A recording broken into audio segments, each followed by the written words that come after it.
Welcome back dear student. स्वागत है आपका ई लेक्चर सीरीज। लास्ट लेक्चर में जो हमने पढ़ा था नेट प्रेजेंट वैल्यू मेथड पढ़ा था, जिसके अंदर हमने देखा था कि नेट प्रेजेंट वैल्यू कैसे निकाली जाती है। जिसके लिए हम क्या करते हैं, जैसे मैंने आपको बताया था, नेट प्रेजेंट वैल्यू का मतलब ये हुआ कि जो हमने प्रोजेक्ट के अंदर जो पैसा लगाया था, जिसको हम कैश आउटफ्लो बोलते हैं। क्या बोलते हैं? Cash outflow. और जो पैसा हमें प्रोजेक्ट से मिला है उसको हम बोलते हैं कैश इनफ्लो। आपको याद हो, जब पैसे लगाने की बात की जाती थी तो हम बिगिनिंग में जब टाइम पीरियड ज़ीरो होता था तब कैश आउटफ्लो करते थे, फिर एडिशनल इन्वेस्टमेंट भी करते थे, फिर उससे हमें आफ्टर 1 ईयर कैश इनफ्लो मिलना शुरू होता था। तो अब हम नेट प्रेजेंट वैल्यू की यदि हम बात करें, मान लीजिए प्रोजेक्ट की लाइफ जो है आपकी 4 ईयर है, तो first year, second year, third year जो आपको अमाउंट मिला है उसकी हम पहले present value of cash inflow निकालेंगे, present value of cash inflow निकालेंगे। और जो हमने पैसा लगाया है उन 4 सालों में, तो प्रेजेंट वैल्यू कैश आउटफ्लो भी हम निकालेंगे। और नेट प्रेजेंट वैल्यू कैसे आएगा आपका? जब हम present value of cash inflow में से क्या लेस कर देते हैं, present value of cash outflow less कर देते हैं। बस यहाँ पे चीज़ ध्यान रखिएगा, जब हम नेट प्रेजेंट वैल्यू निकालते थे तब यहाँ पे माइनस आता था। और आज जो हम टॉपिक पढ़ने वाले हैं वो कौन सा है आपका? देखो, प्रॉफिटेबिलिटी इंडेक्स। और मैंने ब्रैकेट में लिखा भी है, विद द हेल्प ऑफ हम क्या पढ़ेंगे? नेट प्रेजेंट वैल्यू मेथड पढ़ेंगे। तो जहाँ माइनस आता था आपका, वहाँ माइनस कीजिए, क्या हो जाएगा? डिवाइड हो जाएगा। तो डिवाइड का मतलब ये हुआ कि present value of cash inflow divided by present value of cash outflow हो जाएगा। आप यहाँ पे पीआई रेशो देखें तो प्रॉफिटेबिलिटी इंडेक्स मेथड में पीआई रेशो जो निकलता है उसका फॉर्मूला क्या रहता है? Present value of cash inflow divided by present value of cash outflow. यहाँ पे ध्यान रखिएगा, जो पीआई रेशो है या तो 1 से ज़्यादा आता है तो प्रॉफिटेबल माना जाता है, इक्वल टू 1 आता है तो नो प्रॉफिट नो लॉस माना जाता है, और लेस देन 1 आता है तो लॉस की पोजीशन मानी जाती है। जैसे कि ये जो क्वेश्चन मैंने आपको नेट प्रेजेंट वैल्यू का कराया था, यदि मैं इसी का ही आपको पीआई समझाऊं तो आप देखेंगे यहाँ पे, using the information from question of NPV, जो हमने प्रीवियस क्वेश्चन पढ़ा था, present value of cash inflow कितना है? 56,175, और कैश आउटले कितना है? 40,000। You are required to calculate PI. अब पीआई होता क्या है? Profitability index. अब पीआई का फॉर्मूला मैंने आपके सामने लिखा हुआ है। देखो बच्चों, पीआई का फॉर्मूला क्या है कि जो present value of cash inflow है उसमें हम डिवाइड किसका करेंगे? बोलो, present value of cash inflow में जो अपना कैश आउटफ्लो है, present value of cash outflow है, उसका हम डिवाइड करेंगे। जैसे हम इस क्वेश्चन के अंदर देखें तो हमारे पास कैश इनफ्लो जो है वो दे रखा है, present value of cash inflow दे रखा है 56,175, और आउटले दे रखे हैं हमें 40,000। तो हम ये देखेंगे 56,175 में 40,000 का डिवाइड करेंगे तो 1.404 आ रहा है आपका। इसका मतलब ये हुआ कि यहाँ जो पीआई रेशियो है वो कितना आ रहा है? बोलो, पीआई रेशियो क्या है? बोलो, ग्रेटर देन 1 है। जब पीआई रेशियो ग्रेटर देन 1 होता है तो हम प्रोजेक्ट को क्या मानते हैं? बोलो, प्रॉफिटेबल। क्या मानते हैं? प्रॉफिटेबल। तो यहाँ पे हम ये बोल सकते हैं कि यदि आप on the basis of profitability index देखें तो यहाँ पे बोलो, ये प्रॉफिटेबल हुआ नहीं हुआ प्रोजेक्ट? बताओ बच्चों।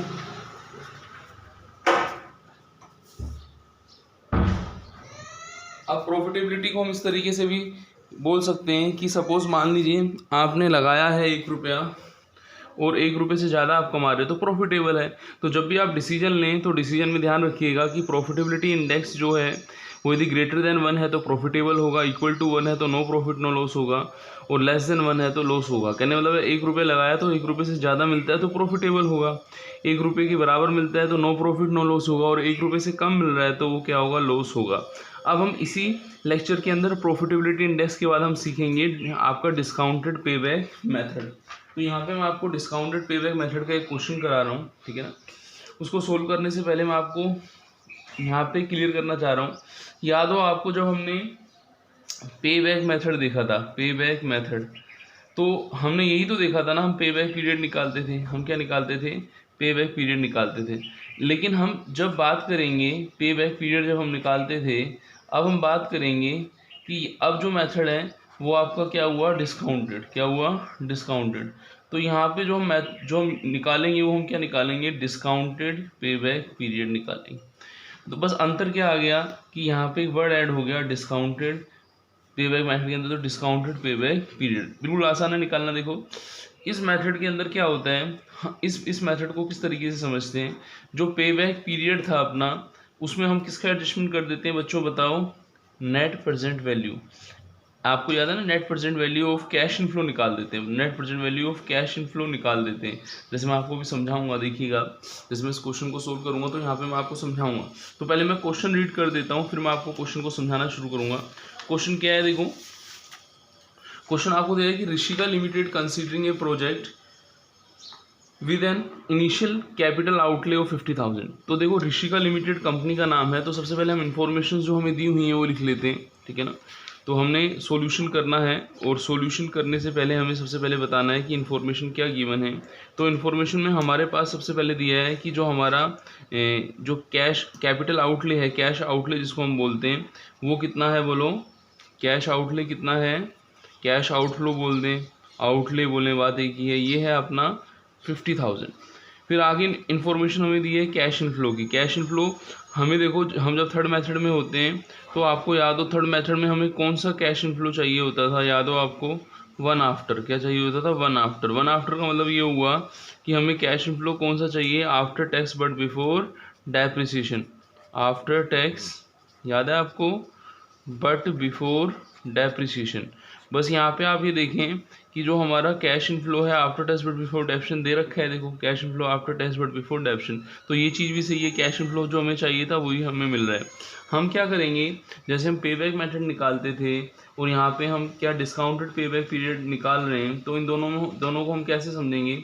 आपको याद हो, यदि पे बैक मेथड होता तो हम क्या करते, हम कुमुलेटिव निकालते। हम यहाँ पे भी कुमुलेटिव निकालेंगे, जैसे हमने ईयर लिखा, फर्स्ट है, सेकंड है, थर्ड है, फोर्थ है और फिफ्थ है ना, 5 ईयर है अपने पास। फिर हमें इन्फॉर्मेशंस क्या दी है, कैश इनफ्लो की। अब कैश इनफ्लो जो हमें पता है, जो हमें चाहिए होता था वही दे रखा है, तो मैं यहाँ पे डिटेल नहीं लिख रहा, सीधा मैं अमाउंट लिख देता हूँ, 20,000, 15,000, 15,000, 10,000 और 10,000। अब यहाँ पे चीज़ देखिएगा कि जो डिस्काउंट फैक्टर हमें दिया है, जैसे क्वेश्चन के अंदर हम आए तो डिस्काउंट फैक्टर जो हमें दिया है कितना दिया है, देखो 10%। तो आपको याद हो डिस्काउंट फैक्टर पर मैंने आपको वैल्यू निकालना भी सिखाई थी, यदि नहीं देता है तो हम, ठीक है ना, प्रेजेंट वैल्यू लिख रहे हैं एट 10% डिस्काउंट। एट 10% डिस्काउंट पे यदि हम देखें तो आप यहाँ देखेंगे कि डिस्काउंट की जो परसेंटेज 10 है, तो वहाँ पे जो वैल्यू होती है, मैं आपको याद दिला देता हूँ, 0.909 फर्स्ट ईयर में होती थी,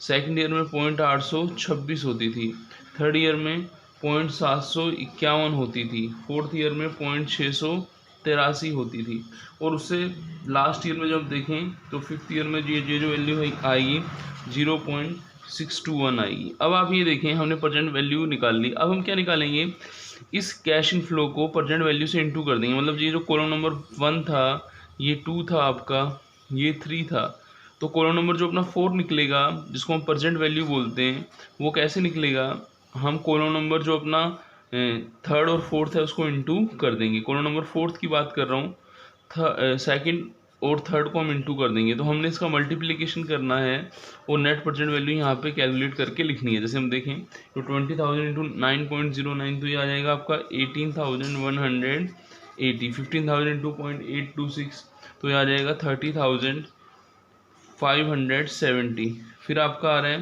15,000 इंटू 0.751, तो ये आ रहा है 41,835। फिर आ रहा है 10,000 इंटू 0.683, तो ये आएगा अपना 48,665। फिर हम यहाँ पे इंटू करें 10,000 को, पॉइंट कितना है अपना 621 है ना, तो आएगा अपना 62100। अब आप देखें, यदि हम टोटल प्रेजेंट वैल्यू निकालें, ये तो अपना प्रेजेंट वैल्यू में निकालते थे, अब हमें क्या करना है, ये जो हमने वैल्यू निकाली है हमें कुमुलेटिव करना है। क्या करना है, कुमुलेटिव मैं आपको समझा देता हूँ एक बार, आइए बच्चों, कुमुलेटिव समझा देता हूँ मैं आपको, ठीक है बच्चों, कुमुलेटिव समझा देता हूँ मैं आपको। ये आपको समझ आ गया, एक बार दोबारा मैं बोल देता हूँ कि हमने इसको इससे इनटू किया। मैं एक दूसरी टेबल के अंदर यहाँ पे आपको समझा रहा हूँ, एक मिनट आप मुझे दीजिएगा।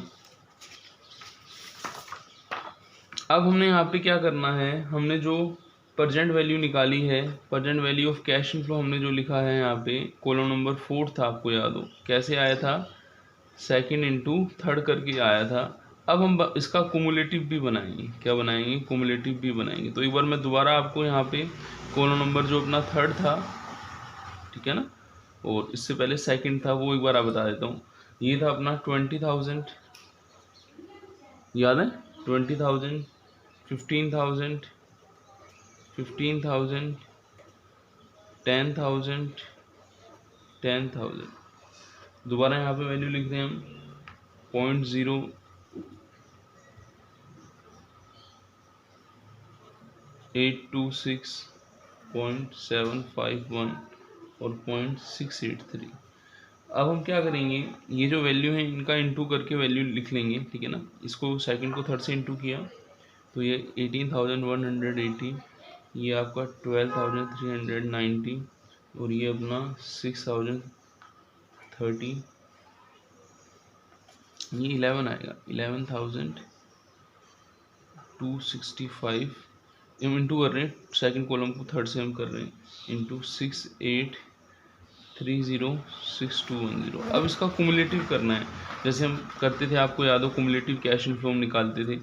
जैसे हम इसका तो एज इट इज आ जाएगा 180, यहाँ पे क्या होगा 180 प्लस क्या आ जाएगा 12,390, तो ये आ जाएगा 30,570।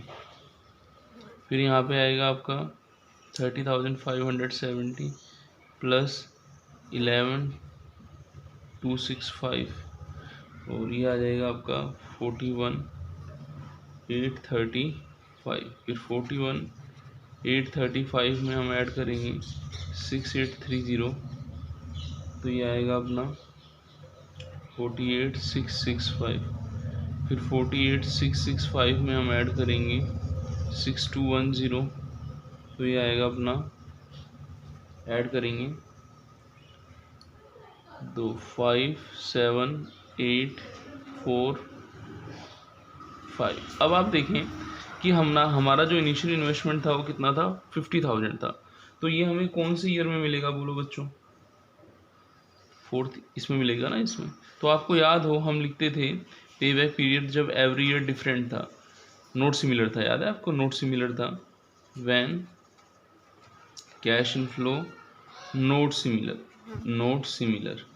तो हम लिखते थे कंप्लीट ईयर, याद हो आपको? कंप्लीट ईयर जैसे हम देखिए हमारे प्रोजेक्ट ने first second third fourth year तो पूरे कर लिए है ना, फोर्थ ईयर पूरे कर लिए, यस और नो बोलो बच्चों? फोर्थ कर लिए ना। प्लस हमें रिमेनिंग कितना चाहिए, देखो 50,000 में से हमें फोर्थ ईयर कर 48,665 मिल गया था।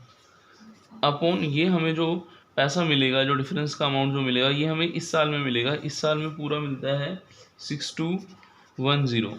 तो यदि हम देखें तो 4 प्लस ये जो रिमेनिंग अमाउंट था, यदि हम लेस करें और इसमें इसका डिवाइड करें तो आएगा आपका 0.215। तो 4.215 क्या ईयर क्या आ गया आपका बोलो? पे बैक पीरियड आ गया। अब पे बैक पीरियड कौन सा है? डिस्काउंटेड। हमने डिस्काउंट फैक्टर को यूज़ में लिया है और हमने पे बैक पीरियड को निकाला है। तो आई थिंक आपको समझ में आया होगा ये। तो मिलते हैं नेक्स्ट लेक्चर में। थैंक्स।